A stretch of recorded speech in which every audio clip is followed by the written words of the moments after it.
High friends, welcome to Lakshmi maths. ரயில்வேல இருந்து ஒரு முக்கியமான அப்டேட் வந்திருக்கு. ஆர்ஆர்பி என்டிபிசி கிராஜுவேட்டோட டைப் டெஸ்டோட இன்ஸ்ட்ரக்ஷனுக்கான நோட்டீஸ் வந்து ரிலீஸ் பண்ணியிருக்காங்க.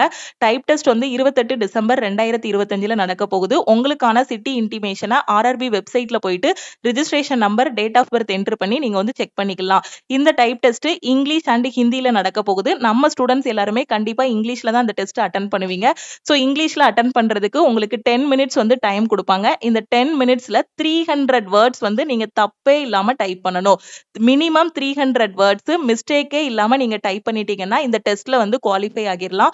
சிபிடி 2ல நீங்க எவ்வளவு மார்க் ஸ்கோர் பண்ணியிருந்தாலும் இந்த டைப் டெஸ்ட்ல கண்டிப்பா நீங்க குவாலிஃபை ஆனா மட்டும்தான் அடுத்து டிவி அண்ட் மெடிக்கலுக்கு உங்களை வந்து கூப்பிடுவாங்க. ஸோ இந்த டெஸ்ட் எப்படி நடக்கும் அப்படின்னா, ஒரு சிஸ்டம்ல தான் உங்களை வந்து டைப் பண்ண சொல்லுவாங்க. டெஸ்ட் நடக்கிற அன்னைக்கு பாத்தீங்கன்னா ஃபர்ஸ்ட் 1 நிமிஷம் வந்து வார்ம் அப் பண்றதுக்கு டைம் கொடுப்பாங்க. அந்த உங்களுக்கு கொடுத்திருக்க சிஸ்டம் கரெக்டா இருக்கா, கீபோர்டு கரெக்டா இருக்காங்கிறதுக்கு ஒரு வார்ம் அப் டெஸ்ட் மாதிரி நடக்கும். சோ அதுல நீங்க வந்து என்ன பண்ணிக்கலாம், ஜஸ்ட் அந்த கீபோர்ட்ல டைப் பண்ணி 1 நிமிஷம் பாத்துக்கலாம். அடுத்து ஒரு 30 செகண்ட் வந்து பிரேக் கொடுப்பாங்க. அதுக்கப்புறம் பாத்தீங்கன்னா கரெக்டா டெஸ்ட் வந்து ஸ்டார்ட் ஆகும். சோ 10 மினிட்ஸ்ல பாத்தீங்க அப்படின்னா நீங்க 300 வேர்ட்ஸ் இருக்கிற மாதிரி ஒரு பேராகிராஃப் வந்து உங்க கையில கொடுப்பாங்க.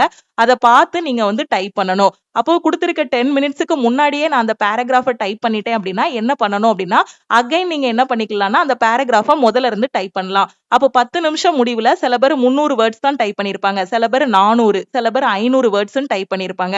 அப்ப இதுல ஒவ்வொருத்தரும் டைப் பண்ணதுல மினிமம் 300 வேர்ட்ஸ் இல்லனா 300 வேர்ட்ஸ்க்கு மேல யாரெல்லாம் கரெக்டா டைப் பண்ணிருக்காங்களோ அவங்க எல்லாருமே இந்த டெஸ்ட்ல குவாலிஃபை ஆகிரலாம். அப்ப இந்த மிஸ்டேக்ஸ் எல்லாம் எப்படி கால்குலேட் பண்ணுவாங்க அப்படின்னா, அதுக்கான ஃபார்முலா வந்து இங்க கொடுத்திருக்காங்க.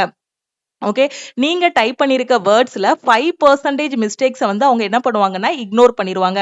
ஃபார் எக்ஸாம்பிள், இப்போ நீங்க 400 வேர்ட்ஸ் டைப் பண்ணிருக்கீங்க அப்படின்னா அதுல எத்தனை மிஸ்டேக்ஸ் வரைக்கும் உங்களுக்கு இக்னோர் பண்ணுவாங்க அப்படின்னா 5%னா 20 வேர்ட்ஸ் வரைக்கும் மிஸ்டேக் இருந்தா அவங்க கண்டுக்கிட மாட்டாங்க. அந்த 20 வேர்ட்ஸ்க்கு அப்புறமா என்னெல்லாம் மிஸ்டேக்ஸ் இருக்கோ அது எல்லாத்தையுமே கால்குலேட் பண்ணுவாங்க. இந்த ஃபார்முலால போட்டு கால்குலேட் பண்ணிட்டு நீங்க டோட்டலா எவ்வளவு வேர்ட்ஸ் டைப் பண்ணிருக்கீங்க, எவ்வளவு மிஸ்டேக் விட்டுருக்கீங்க, அப்போ ஓவராலா உங்களுக்கு எத்தனை வேர்ட்ஸ் வந்து கரெக்டா இருக்கு, 300க்கு மேல வருது அப்படின்னா சோ அந்த வேர்ட்ஸ் கரெக்டா நீங்க வந்து டைப் பண்ணிருக்கீங்க அப்படின்னா நீங்க வந்து என்ன ஆகிரலாம், குவாலிஃபை ஆகிரலாம். சோ மினிட்ஸ்க்கு பாத்தீங்க அப்படின்னா 30 வேர்ட்ஸ் பெர் மினிட் வந்து நீங்க வந்து என்ன பண்ணணும், டைப் பண்ணணும். ஃபுல் வீடியோல இந்த டைப் டெஸ்ட் பத்தி ஒரு எக்ஸாம்பிள் வச்சு நான் உங்களுக்கு இன்னும் டீடைலா எக்ஸ்பிளைன் பண்றேன். உங்க ஃப்ரெண்ட்ஸும் டைப் டெஸ்ட்டுக்கு குவாலிஃபை ஆகிருக்காங்க அப்படின்னா மறக்காம அவங்களுக்கும் இந்த இன்ஸ்ட்ரக்ஷன் பத்தின இன்ஃபர்மேஷனை ஷேர் பண்ணுங்க. நான் இப்பதான் ரயில்வே படிச்சிட்டு இருக்கேன், எஸ்எஸ்சி படிச்சிட்டு இருக்கேன், எனக்கு ஒரு பெஸ்டான ஆன்லைன் கிளாஸ் வேணுங்கிற ஸ்டூடெண்ட் நம்ம லக்ஷ்மி மேக்ஸ் ஆப்ல இருக்கக்கூடிய ஆல் இன் ஒன் கோர்ஸ்ல ஜாயின் பண்ணிக்கோங்க. கிளாஸ்ல ஜாயின் பண்றதுக்கு ஸ்கிரீன்ல தெரியுற நம்பருக்கு வாட்ஸ்அப்ல மெசேஜ் பண்ணுங்க. தேங்க்யூ.